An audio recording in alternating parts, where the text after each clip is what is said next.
Robbie Robertson, the legendary guitarist and primary songwriter of the band, is widely celebrated for his contributions to rock music, his collaborations with Bob Dylan, and his work with filmmaker Martin Scorsese. But beneath the surface of admiration lies a more controversial legacy, one that many fans and critics argue deserves closer scrutiny. While Robertson's musical genius is undeniable, his rise to dominance within the band came with accusations of financial manipulation, fractured friendships, and even family conflict after his passing.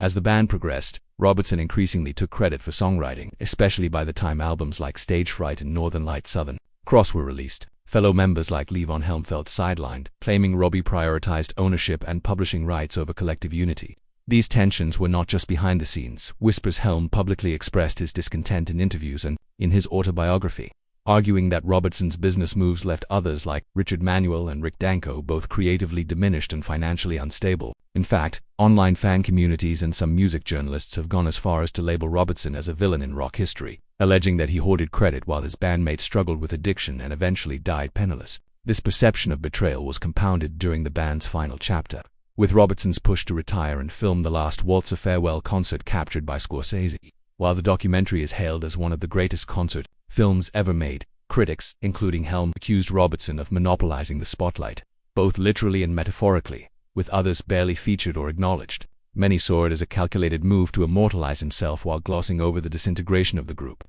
But the darkness didn't end with the band's breakup.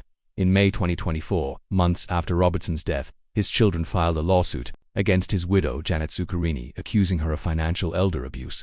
The lawsuit claimed that Zuccherini manipulated Robbie, who, they allege, was heavily medicated and cognitively impaired, into rewriting his estate, effectively cutting his children out of inheritance and even controlling what was done with his ashes. While the outcome of that legal battle remains to be seen, the allegations added a deeply personal and tragic twist to Robertson's legacy.